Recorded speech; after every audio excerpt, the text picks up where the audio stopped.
It was a bright spring afternoon when 18-year-old Julie Connell decided to spend a quiet day at the park, her favorite book in hand.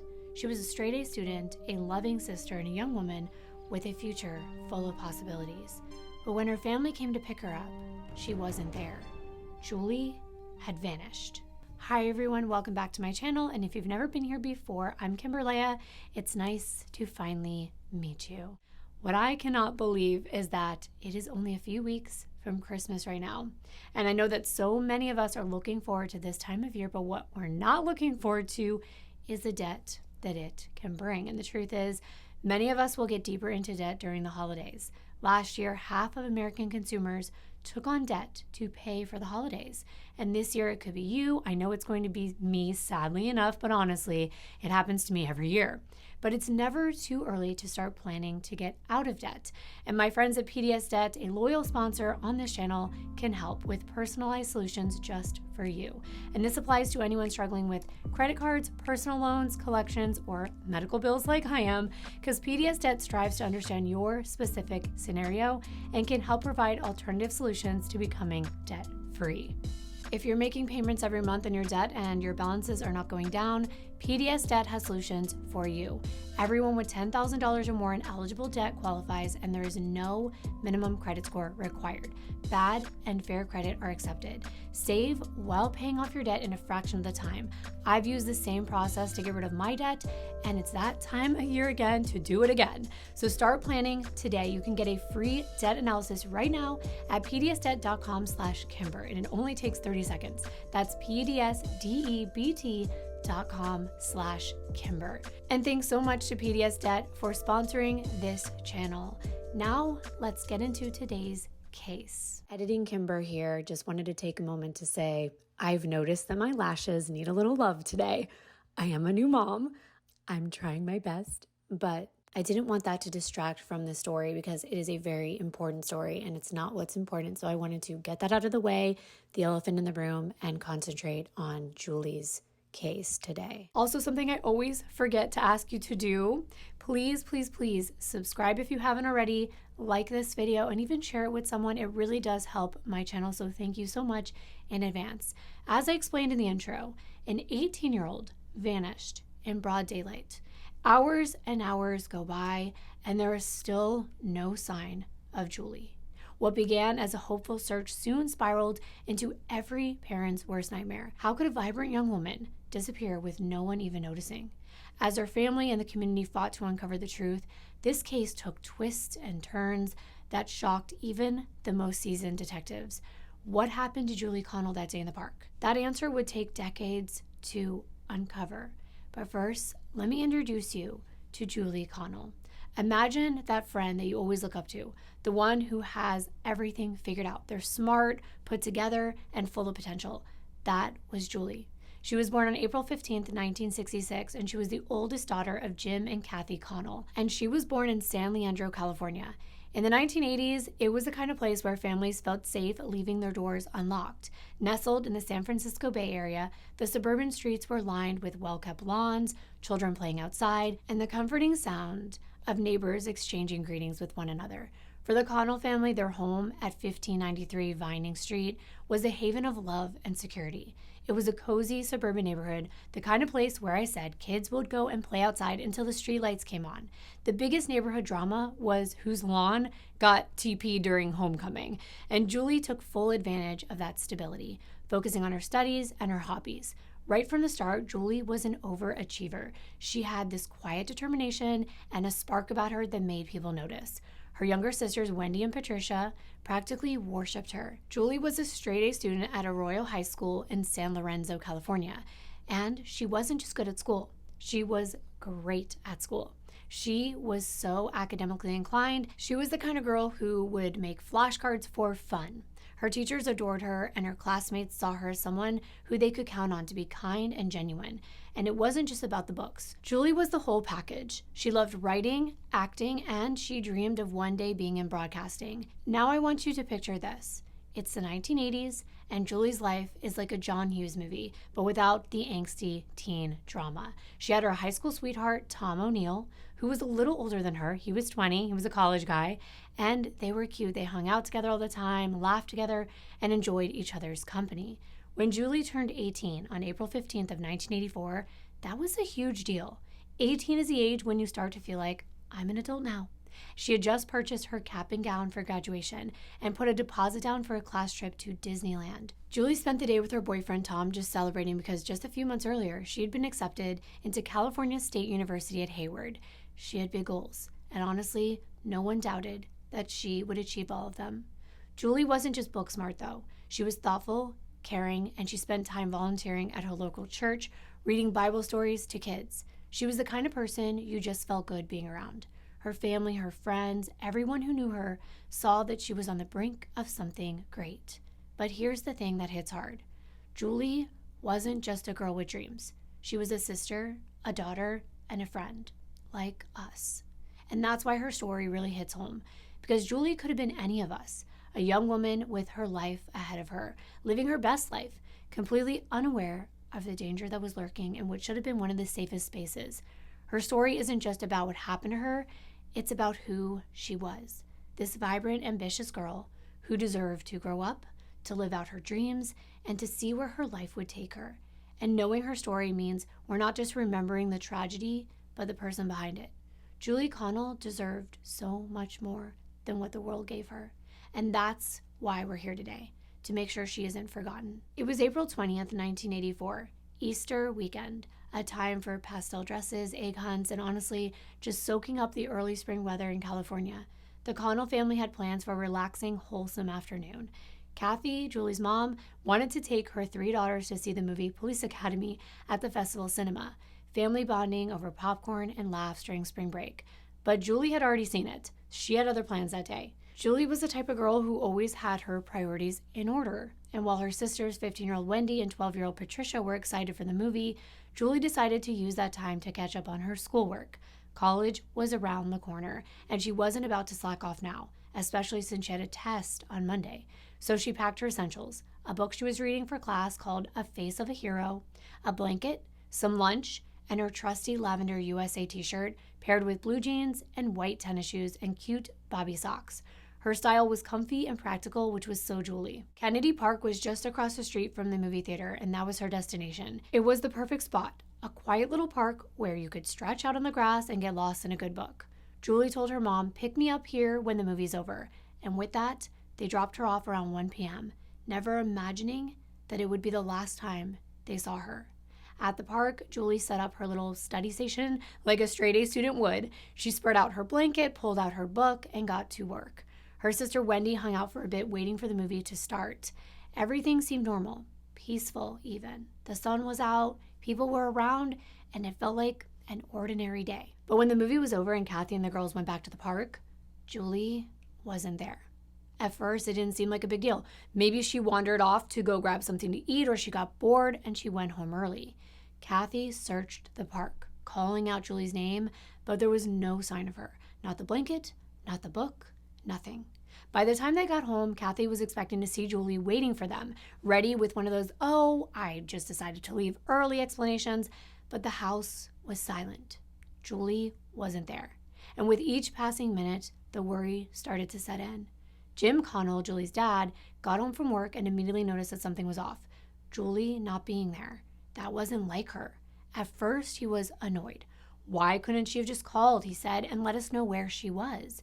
But the irritation quickly turned into something darker, a pit in his stomach kind of dread. The Connells started calling everyone they could think of, Julie's friends, her boyfriend Tom, anyone who might have seen or heard from her. But there was nothing. No one had any idea where she was, and by nighttime, the fear had taken over. They tried calling local hospitals, hoping for some sort of news about their daughter, but it was no use. Julie was gone. And when they reached out to the police, they were told the worst thing possible. Because Julie had just turned 18, the police couldn't file a missing persons report for at least 72 hours. Now, I'm sure most of you know by now that that is not true. Not these days. These days, you can 100% file a missing persons report right away. But back then, this was the norm. 72 hours. That's a lifetime when someone you love has gone missing. The police suggested that maybe Julie had run away, or she was just out having fun, but the Connells knew their daughter. Julie wasn't reckless. She wasn't the type to just disappear without telling someone. Something was wrong. Something was terribly wrong, and they just couldn't sit around and do nothing. So they did what any desperate family would do. They organized their own search party, handwriting over 2,000 flyers. They plastered Julie's face across the community, begging for help. They combed through Kennedy Park, every street, every corner of their town, hoping for a clue. And I would do the same thing, and I know many of you would too. That Sunday, Easter morning, the Connells went to church, trying to find some comfort. But during the service, Jim felt something really odd. He felt this cold, heavy wave of despair come over him, and it shook him up. It was like a voice whispering that Julie wasn't coming home. He ended up admitting this later, but in the moment, of course, he kept quiet because he was hopeful, and he moved forward, trying to locate his teenage daughter. But can you imagine? Maybe it was like a gut feeling or some kind of intuitive sense that he had, but still, the family pushed on. There was no other choice. Julie was out there somewhere, and they had to find her no matter what. But they needed help. What had started as a simple spring day had turned into every family's nightmare. They were living a family's worst fears, and the clock was ticking. By the third day, the Connells were running on nothing but adrenaline and pure desperate hope. Julie had been missing for 72 hours now. That's 3 days of searching parks, knocking on doors, and dialing numbers in the middle of the night, praying that someone, anyone, had seen her. 3 days of replaying every detail, asking, what are we missing? The police finally agreed to open an investigation, but their initial response was cold, detached, and way too casual. They said she's probably just with friends. Maybe she ran away. And I know that I would be livid. Imagine it being your own daughter, your loved one, the straight A, responsible, just turned 18, excited about college type of girl. And they were sitting there dismissing her like she was just out partying. Well, the Connells weren't having it. They knew that something was wrong. On Easter Sunday, while all these other families were dyeing eggs and planning family dinners, the Connells were handing out missing persons flyers. Julie's face was everywhere now, in store windows, on telephone poles, even on car windshields. Her father, Jim, was on local television, practically begging the community for help. We're looking for Julie, he said. We're not looking for a body. We're looking for our daughter. It wasn't just the family searching. The entire community came together.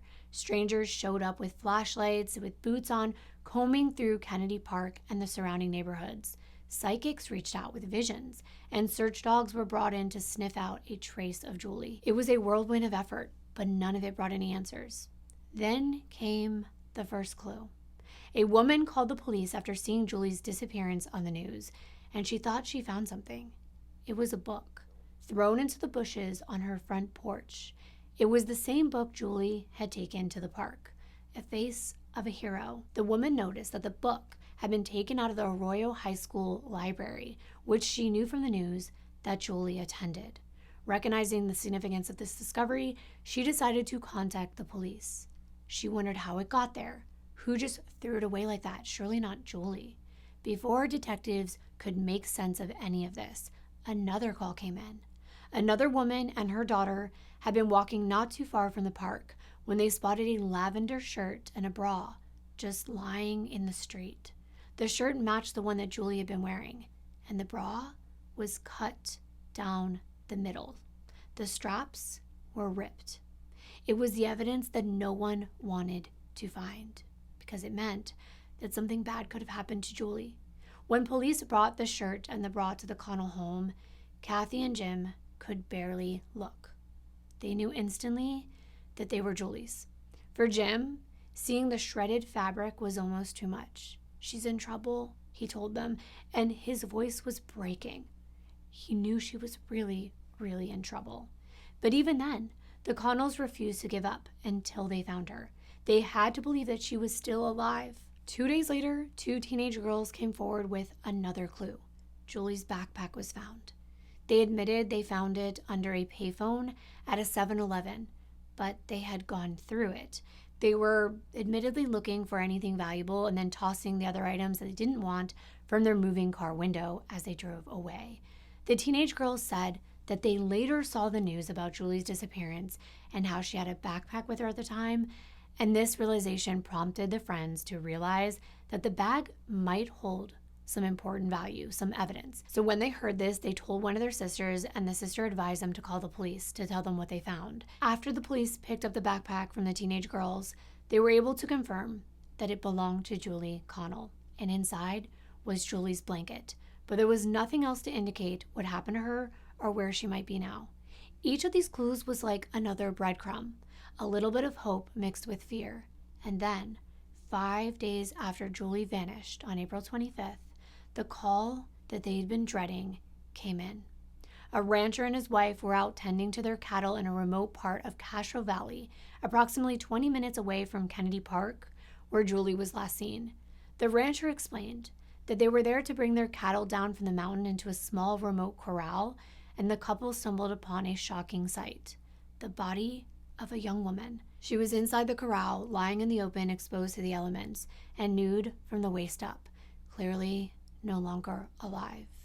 They were unable to process what they had just witnessed, but they quickly made the decision to ride to their neighbor's house and call the police. When investigators arrived at the scene, the location itself set an eerie tone. This corral was rugged, it was surrounded by hills and dense brush, and far from any busy roads or residential areas.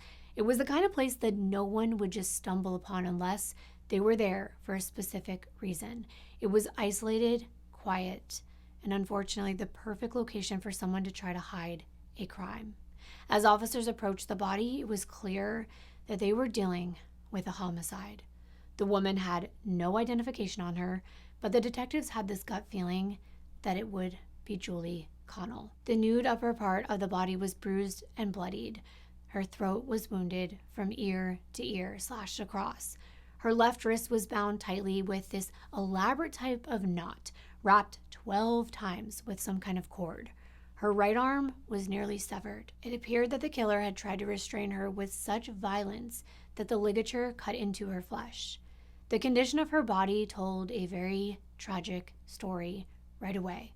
There were defensive wounds that covered her hands and her arms, a clear indication that she had fought back with everything that she had. There were bruises on her torso and abrasions on her knees, which made it look like she was dragged or thrown down before her life was taken. When they got closer, they realized that her killer had slit her throat 3 times, an act of pure rage, or maybe a deliberate attempt to silence her forever. And I'm sorry I even have to say those words, but this is what happened to her. Investigators combed through that corral, leaving no stone unturned. They worked methodically, moving shoulder to shoulder across the whole field, documenting every inch of that scene. Near the gate to the corral, they discovered muddy footprints on a second rail of the gate. It looked like someone had climbed over the gate. The pattern was distinct enough for them to take note for potential analysis. Now, on the ground near the gate, they found something very chilling. It was a small cellophane package that had once held a disposable scalpel. The packaging had a red smear on it, which they suspected might be blood. Investigators also found several sets of fingerprints on the gate itself, and they hoped that that would lead them to a major lead in the investigation. As they analyzed the soil around the body, it became clear that they had been killed in the corral itself. Blood had soaked deeply into the ground, a quantity that would have been impossible for her body to have been moved there after her death. There were also no drag marks around her, no disturbed grass or dirt to suggest that the body had been transported there. Every piece of evidence pointed to this being the location where her life was taken. Now, despite the lack of proof, the officers at the scene had a gut feeling that this woman could be the missing girl, Julie Connell. At 2 a.m., the Connell family's phone rang. Jim and Kathy Connell answered, and their hearts were heavy with dread. It was a call that no one wanted to get. On the line was a detective from the Alameda County Sheriff's Department. His voice was steady but carried the weight of devastating news. A young woman's body had been found, and they needed the Connells to identify it.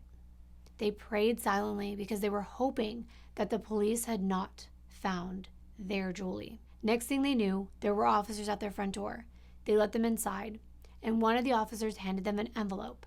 Inside were snapshots of a woman's body that had been found. Jim was the first to look. It was Julie. Her features were unmistakable to him, even in the grainy image. The tears came instantly. Jim could hardly bear the weight of this realization that his daughter was gone. "It's her," he whispered. "It's Julie." And then it was Kathy's turn. She was sitting in Julie's room on her bed when they handed her the photos. She too cried as soon as she saw them. Kathy and Jim Connell were devastated, and then the officers handed the parents something else. A dime. It was the only item besides her clothing that was found on her body. A single dime. Kathy had taught all of her daughters to always carry a dime with them because, at the time, that was the cost of a call from a payphone.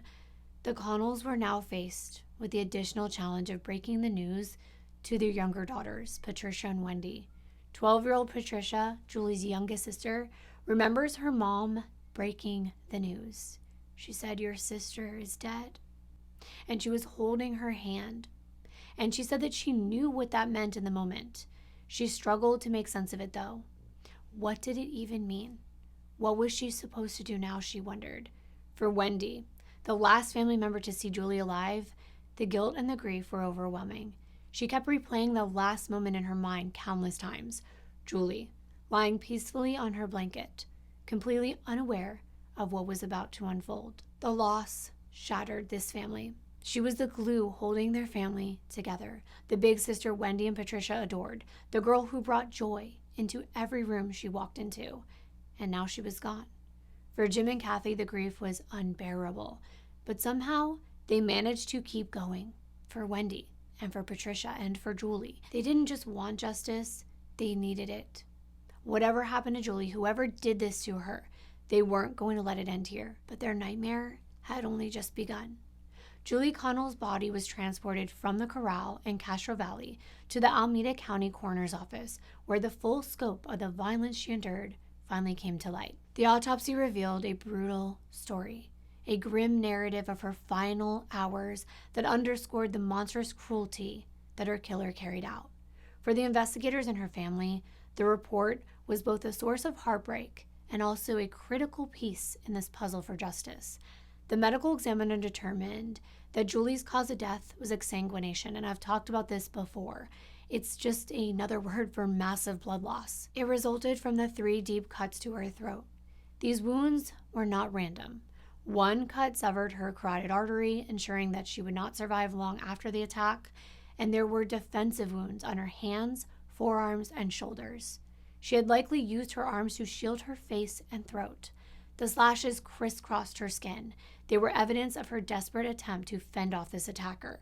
Her right arm had been nearly severed, an injury that actually horrified the detectives when they saw it. The cut was so deep, it detached her forearm from the rest of her body. Julie's left wrist was tightly bound with that knot I told you about. It was complex and meticulous.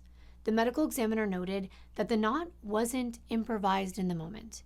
It was the work of someone with experience in tying knots, possibly someone in the military, a scout, or maybe someone with outdoor skills. This detail pointed to a calculated attack rather than someone that did this on impulse. That binding left deep indentations and bruising on Julie's wrist, indicating that she had been restrained for an extended period of time. There were also ligature marks around her ankles, though no bindings were found at the scene. This suggested that the killer had tied her up during this attack, only to remove the restraints later, possibly to avoid leaving them behind. The autopsy also revealed clear evidence of a forced sex act. The bruising and the tearing was consistent with that. And there was male biological material recovered from her body. The medical examiner preserved this material very carefully because even though DNA testing in 1984 was still in its infancy, investigators would have it preserved in case technology advanced. At the time, they could only use this to determine things like blood type. Despite these limitations, though, preserving this male DNA was a crucial piece of evidence. Just in case they were to find a suspect, then they could match it. For Julie's family, The autopsy findings were devastating. The raw details of her injuries, clinical and detached on paper, brought an unbearable sense of what Julie had endured. Kathy Connell later said that she couldn't stop imagining her daughter's final moments, the pain that she must have felt, and her fight to survive. For Jim, the discovery of the bindings on Julie's wrist left him haunted by the thought of her being helpless, completely at the mercy of this monster. The brutality of the attack indicated that this killer was not a novice. The detectives couldn't shake the suspicion that whoever had done this to Julie might have done this before and would probably do it again. So the community, of course, was haunted by that fear. The fallout from Julie's murder rippled through San Leandro. For a place that had always felt safe with white picket fences, neighborhood cookouts, that classic Main Street USA vibe, this kind of violence was almost unthinkable. Parents would clutch their kids tighter, and they were paranoid. Kennedy Park used to be a place for laughter and picnics, but now it was a reminder of what they had lost. Some parents even stopped letting their kids play outside altogether. Others warned their teens to never, ever go anywhere alone. Julie's murder wasn't just a tragedy, it was also a wake-up call that this could happen to anyone. To be safe, to be aware. The investigators left Castro Valley with more questions than answers. Who had brought Julie to this isolated corral? How had they overpowered her in broad daylight in a public park? And most importantly, who had done something so cruel? Julie's body might have been evidence of a horrific final chapter, but it wasn't the end of her story. For her family and the police, it was a fight for justice, and it only just started. Now, it's hard to imagine, but in the 1980s, investigations were painfully slow by today's standards. There was no Google, no DNA databases, no way to ping someone's phone because they didn't even have a phone. So no one could even tell where your last location was. Everything relied on witnesses, physical evidence, and honestly, a bit of luck. And if a case didn't get solved within the first few weeks, it slipped into what we now call cold case territory, a file that would just gather dust in the corner of a precinct. One of the earliest challenges in this case came from the location that Julie had disappeared from and then where she was discovered. Kennedy Park, where Julie was last seen, fell under the jurisdiction of Hayward Police Department. However, the canyon in Castro Valley where her body was found was under the Alameda County Sheriff's Department. So this split jurisdiction caused confusion and delays, and authorities would debate who should take the lead. I mean, that's the most important thing, but I guess somebody has to start on the case. So detectives from both agencies worked the case at the same time. But then there were so many disconnections between these departments that it slowed the communication and the information sharing. So it was just very discombobulated. And the Connell family was painfully aware of all these bureaucratic delays from the very beginning, because the words of one Hayward police sergeant haunted them from way back when Julie had first vanished. He said, "We simply can't stop everything because one person is missing. We just don't have the resources." For Julie's parents, those words felt like a dismissal of their daughter's life. Everyone's life is important, even one person. They believed that precious time was lost during the critical first days that Julie had disappeared. And as this investigation dragged on, the parents' frustration only grew. Eventually, it was decided that the Hayward Police Department would take control of Julie's case. And their first question, how had Julie been abducted from Kennedy Park without anyone noticing? And that question led them back to where Julie had last been seen. Detectives tried to retrace her last steps.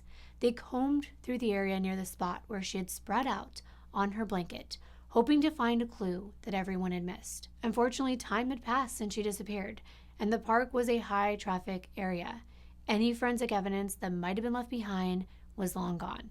Still, the investigators pushed forward. They canvassed the entire area for witnesses. Julie's sister Wendy, the last person to see her, said she left around 1:50, and she described Julie sitting calmly with her book, surrounded by families enjoying the sunshine that day. Wendy had left the park to see a movie with friends, and when she said goodbye, she crossed the street to the festival cinema. When she returned, her sister was gone.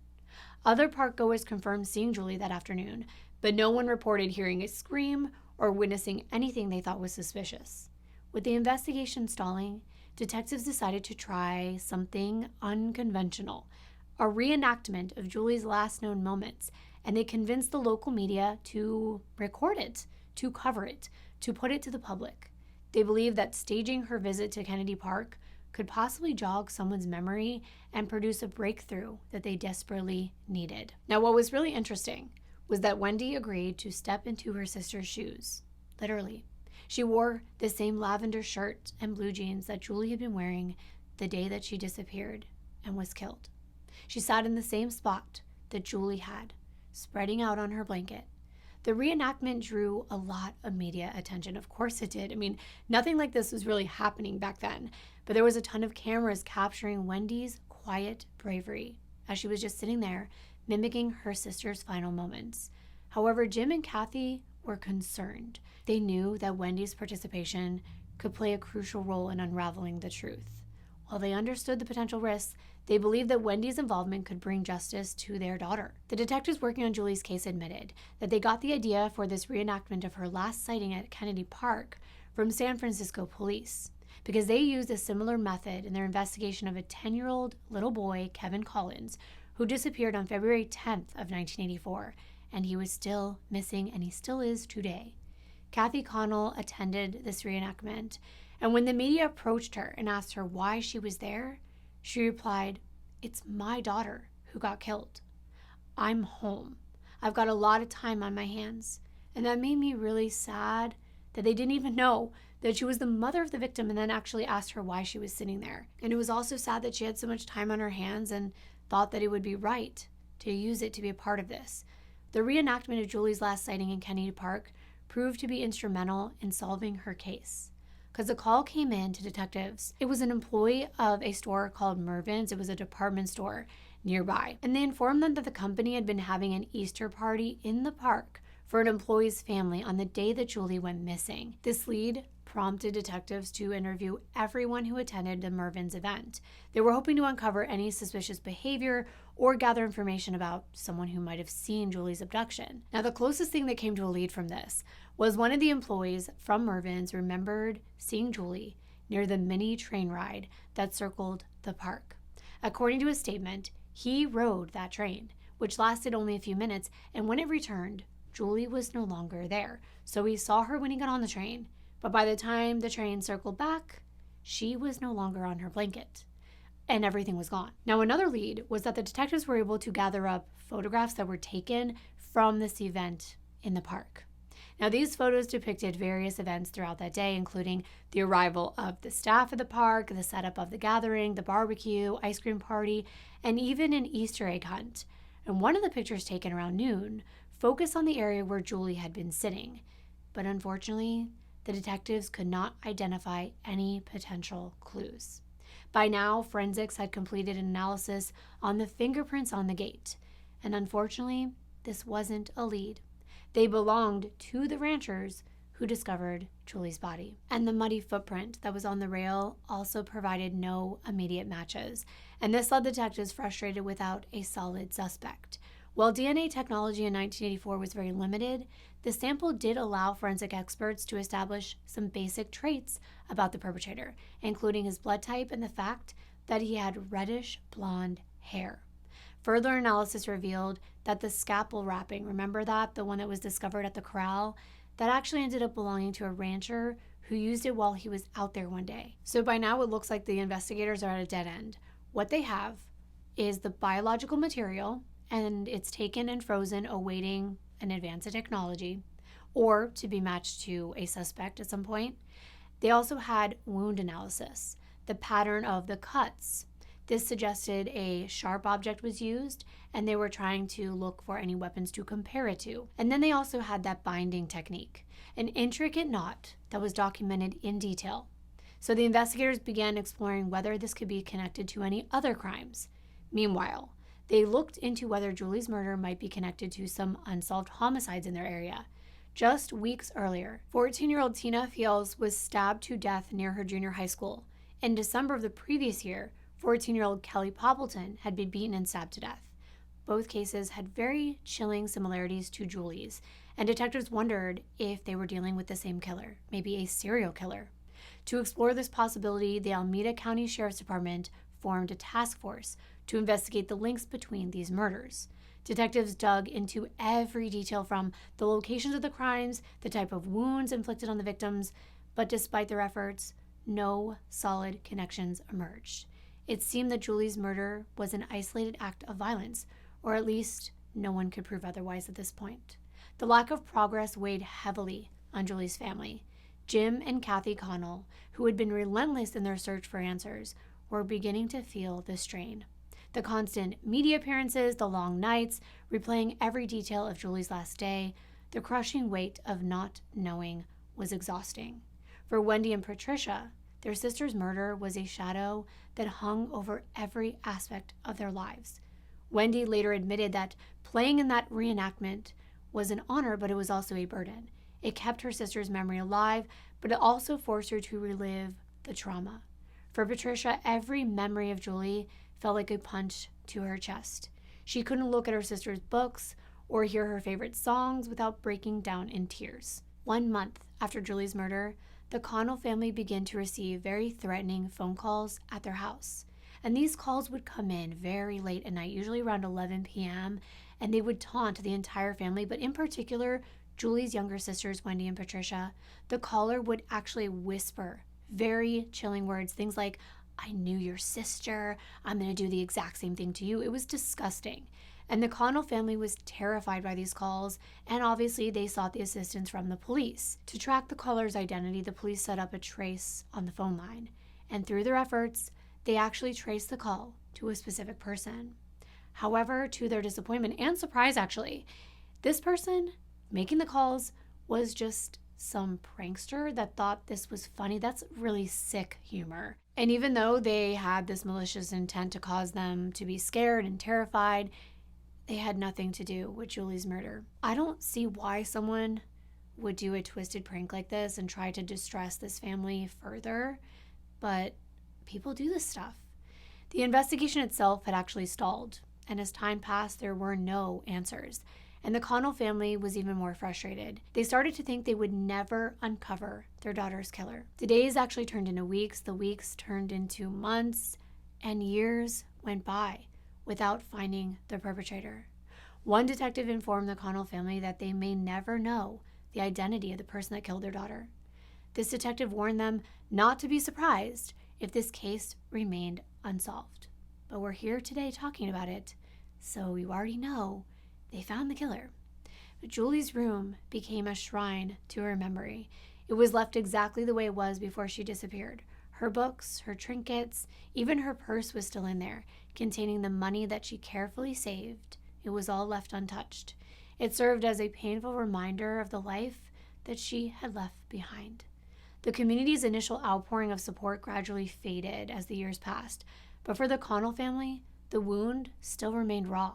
They refused to let Julie's case just fade into nothing, and they continued to fight for justice, even as the trail grew cold. Over a decade went by, which I can't even imagine all of that time passing. The leads fizzled out, potential suspects came and they went, and investigators were left with nothing but unanswered questions. And by the late 1990s, it really seemed like Julie's case would join countless other cold cases, just filed away and forgotten.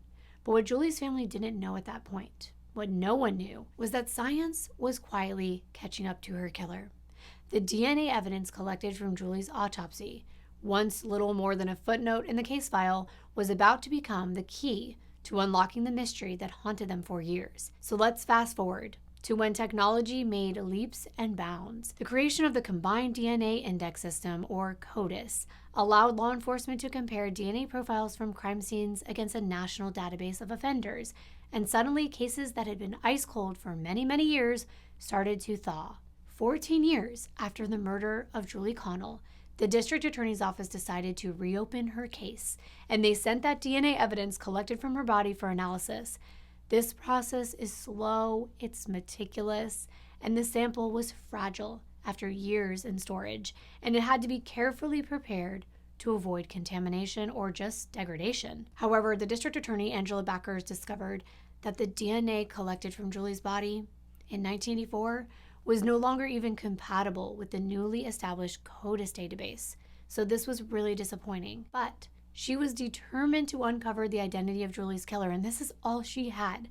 So she got some assistance from a friend who also was a renowned forensic scientist. And he had this ingenious system that was able to cross-check older DNA profiles. Knowing that time was of the essence, Angela read the DNA profile over the phone, hoping that the scientist could uncover any promising leads. And then after weeks of waiting, the results came back. Surprisingly, there was a match. The DNA belonged to a convicted murderer who was already sitting on California's death row. His name, Robert Boyd Rhodes. Robert was never an initial suspect in Julie's murder. He was never even on their radar. They hadn't even heard his name before. But Robert Rhodes had an extensive criminal history. So they were right about one thing. He had done this before. And if the name Robert Boyd Rhodes doesn't send a chill down your spine because you never heard it before, it will after you hear this. By the time his DNA was linked to Julie's case, Robert was already infamous for another brutal crime. In 1996, he kidnapped, tortured, and killed an 8-year-old little boy named Michael Lyons in Yuba City, California, a crime that was so horrifying it made national headlines. And I can't even tell you the details here because they're that bad. 8-year-old Michael Lyons was just walking home from school when he vanished. He lived with his mother, Sandra Friend, and stepfather, and had 2 younger sisters. The family lived in an apartment about a mile from Bridge Street School, and Sandra was a stay-at-home mother. While Michael's stepfather worked as a painter, they were very hardworking people. And Michael was the type of kid who made friends easily. He would stay after class to help his teachers. He would make jokes to brighten someone's day, and even brought flowers to a girl that he liked. One neighbor of Michael's later told the FBI he had witnessed the boy walking home from school. The neighbor said he saw Michael, and he was playing in the park between Yuba Sutter Fairgrounds and Michael's apartment complex. This witness added that he had seen a man drive up next to Michael and start talking to him. According to the neighbor, the man grabbed Michael and pulled him into his truck. Now, initially, and this surprised me, the witness was not alarmed by this because he said that Michael didn't appear to resist the man. And I'm thinking, this is an 8-year-old little boy. How is he supposed to resist this person who grabbed him and threw him into a truck? But somehow this witness assumed that the child knew this person. Now, less than 24 hours after 8-year-old Michael Lyons was abducted, his body was discovered at 10:52 a.m. in dense brush along Feather River, less than 2.5 miles from the school that he went to. It was clear to the detectives who were working on his case that he had been murdered. Sadly, they found 70 to 80 shallow knife marks on Michael's body with a fisherman-style fillet knife, and the way that these wounds were made indicated that this poor boy was tortured. He was kept alive for hours as he was inflicted with unspeakable pain. However, the cause of death was determined to be a stab wound to his neck and back, severing his spinal cord. He clutched on to his silver bracelet in his hand, which was a heartbreaking detail that hinted at the small comfort that he clung to in his final moments. Detectives also discovered indications that Michael had been violated prior to his murder. He was found nude from the waist down with a dark green sweater pulled up over his head.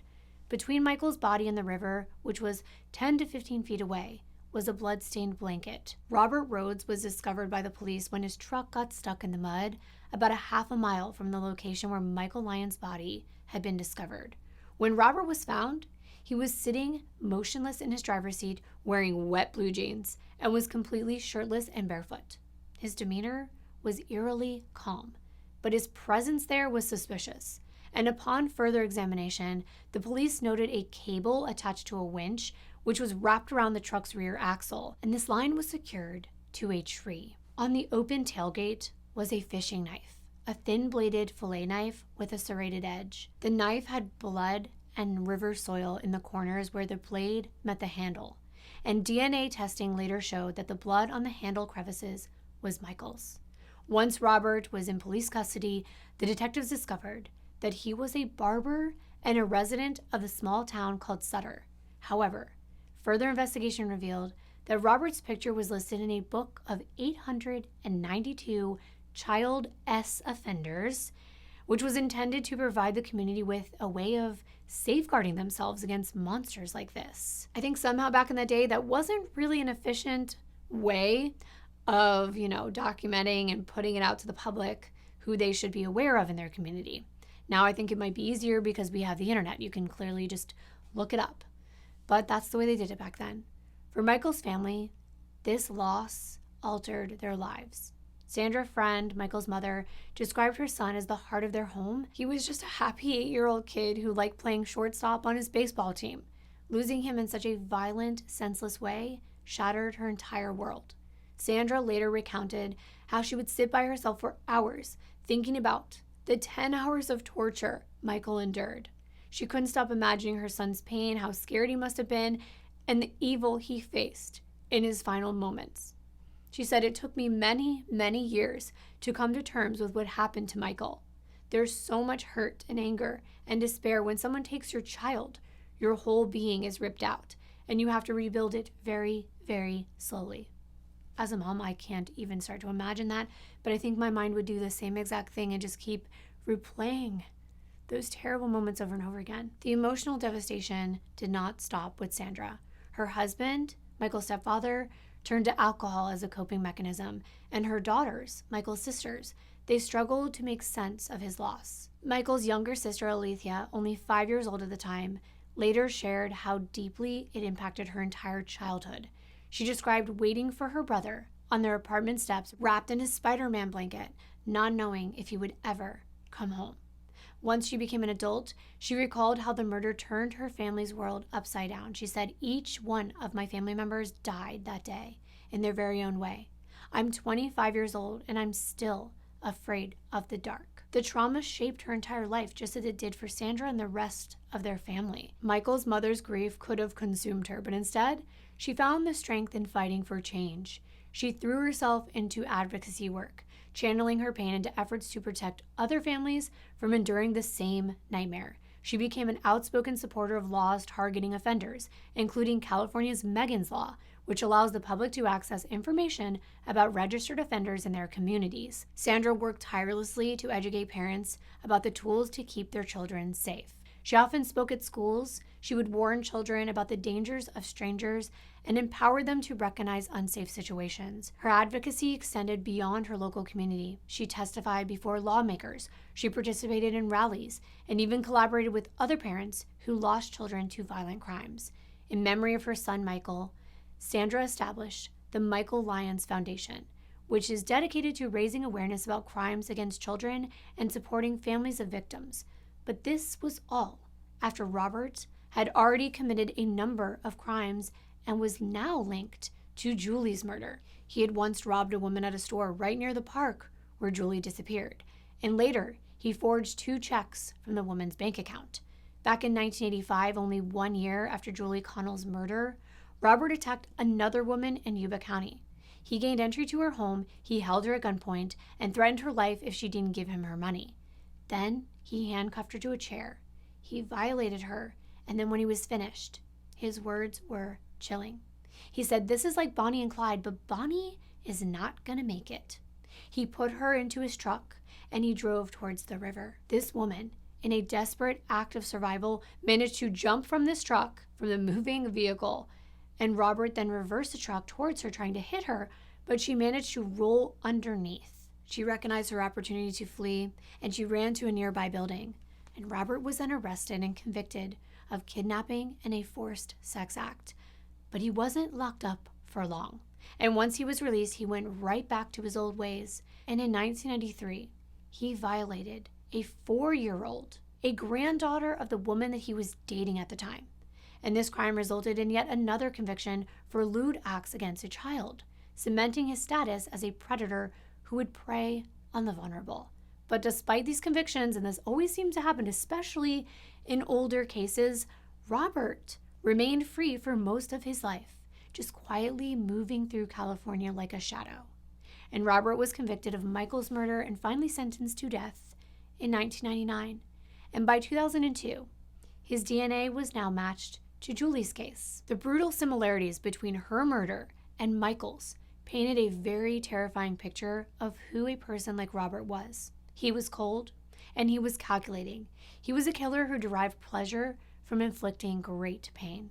He wasn't just a murderer, he was also a predator, and he thrived on controlling and destroying people's lives. He also didn't pick gender. He didn't care who it was. If it was a vulnerable person, they were fair game for him. But investigators wondered, would the similarities be enough to convict him? The district attorney wasn't sure that they'd be able to secure a conviction against Robert, who would have been 31 at the time he killed Julie, just based on the DNA evidence alone. Now you're thinking, DNA evidence, isn't that a surefire sign that he did this?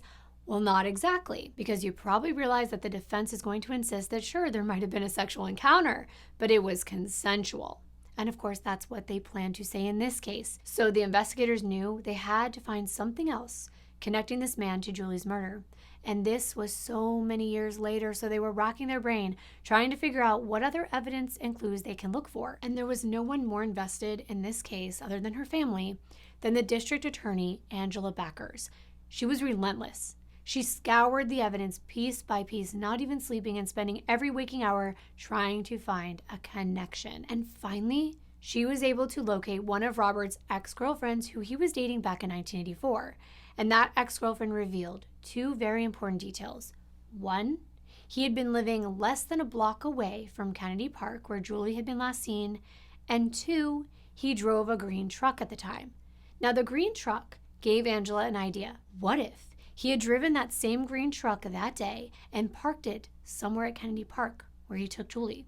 She remembered all of those pictures that were collected from the employees of Mervyn's department store who had that party that day at the park. And she looked at each and every one of them, trying to see if she could spot a vehicle that matched the description of the green truck. And I actually got chills when I heard an interview with Angela when she said that she was so fed up, and so many detectives had already looked through all these photographs time and time again for so many years with nothing.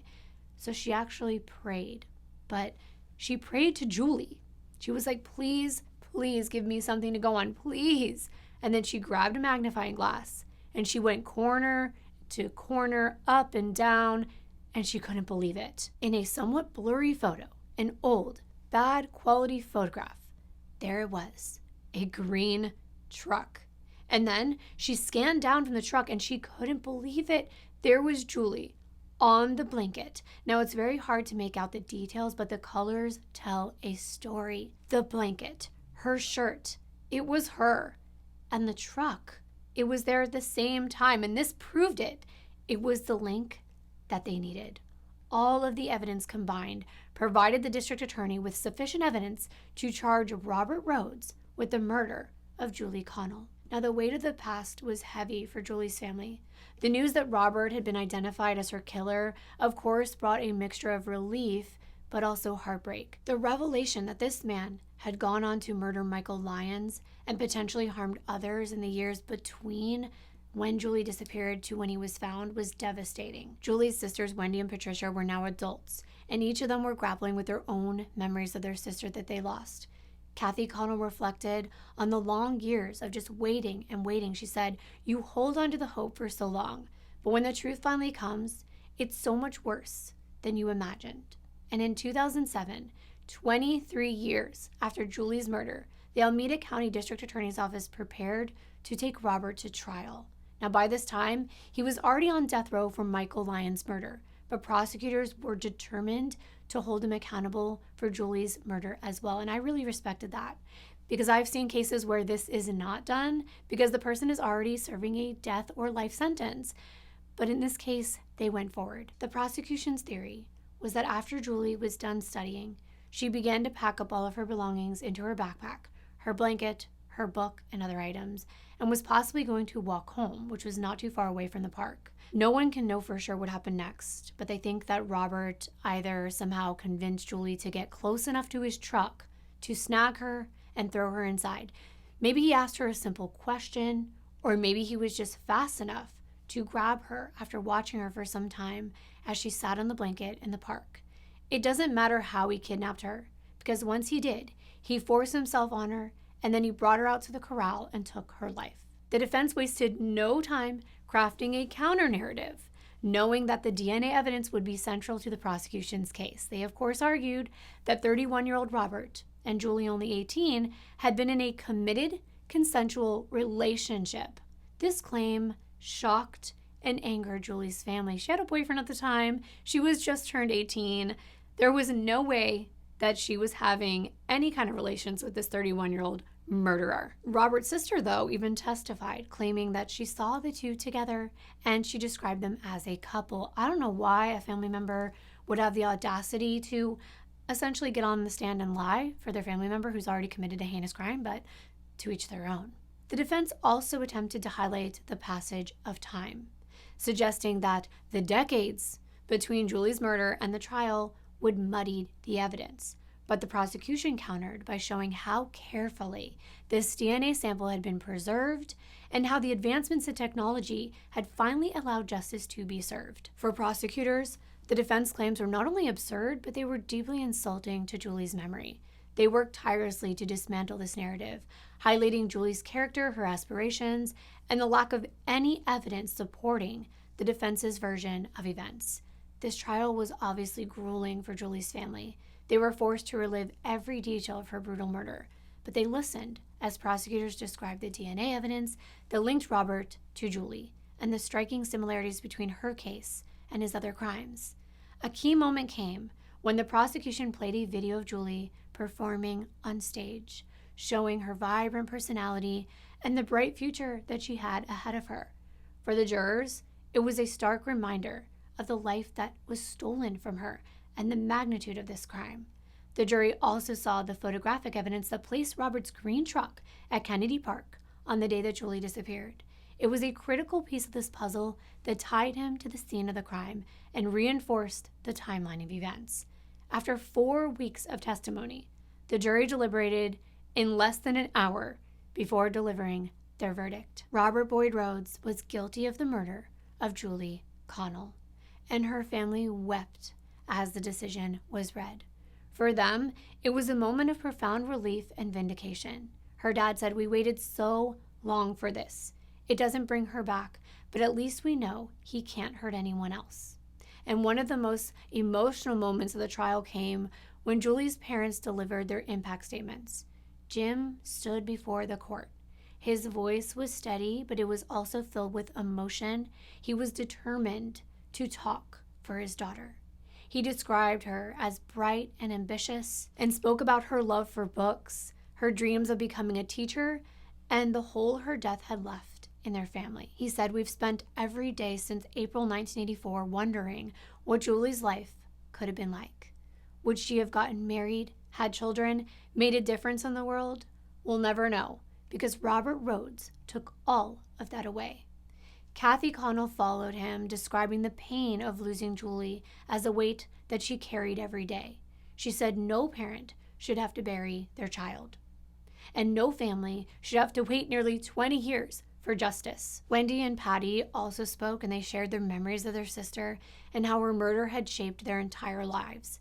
Patricia, who was just 12 at the time, told the jury how she struggled with fear and anxiety growing up, always wondering if the same thing was going to happen to her. The jury eventually recommended the death penalty, making Robert Rhodes one of the few individuals in California to receive multiple death sentences, and the judge upheld this recommendation, sentencing Robert Rhodes to death for Julie's murder. And as the family left the courtroom, Kathy reflected, saying, "This will not bring her back, but now she can rest. We can rest." For the Connell family, the verdict brought a sense of closure, but not the end of their grief. Jim and Kathy continue to advocate for victims' rights, sharing Julie's story in hope that it will inspire other families to keep fighting for justice. And Wendy and Patty carried their sister's memory with them into adulthood. They were determined to honor the life that she could have lived. The San Leandro community also found some peace in this outcome. Kennedy Park was once a place of joy, and it had turned to sorrow. But then it became a symbol of resilience. A small memorial bench was placed there in Julie's honor. It was a reminder that she was more than just a victim. She was a daughter, a sister, and a bright light that was extinguished too soon. Julie Connell's story is one that will linger after the trial ends, not just because of the horrifying nature of her murder, but because of the resilience, the determination, and the love that her family showed in the face of an unimaginable loss. It's a story that reminds us of the fragility of life, the importance of vigilance, and the power of never giving up. For the Connell family, justice did not come easily or quickly for them. It came after nearly 2 decades of heartbreak and unanswered questions. Their persistence, their refusal to let Julie's case be forgotten, and their willingness to fight for her memory are powerful lessons of courage and hope. But there's another takeaway, one that speaks to all of us: the importance of community. In the aftermath of Julie's disappearance, her family leaned on friends, neighbors, and even strangers who helped them. They helped to pass out flyers, they joined search parties, and they shared her story. And the same was true for Sandra Friend and her fight to honor her son, Michael Lyons. This shows us that when things like this happen, it's really important for collective action to be taken, and it can make a major difference in cases like this. Now, more so than ever, social media can be a good thing, even if some people see it as a bad thing. Having a community to be searching, even creating websites and passing information along on things like Facebook. That's how cases like Gabby Petito's ended up being solved. And of course, we have a lot more technology. We have cameras everywhere, people taking photos and using their devices, so they're bound to capture something. Julie's story also shows the need for advancements in technology and the role that they play in justice. DNA technology, which didn't even exist in 1984, became the turning point in solving Julie's case. And it's a reminder of how science, when paired with persistence, can uncover truths that time alone cannot erase. So I know that not everyone's going to agree with what I say next, but I think it's very important, if you feel so inclined, that you put your DNA into a database like GEDmatch or similar ones so they can help solve crimes like this. It's happening more and more. Genetic genealogy is being used to go back in time and link people to murders. I recently saw a TikTok about a girl who did just that and ultimately sent a relative that she had never even met to jail. It's crazy, right? Well, I just want to thank you so much for being here for Julie's story today. I really hope you share it with someone, and I will see you in my next video. Bye.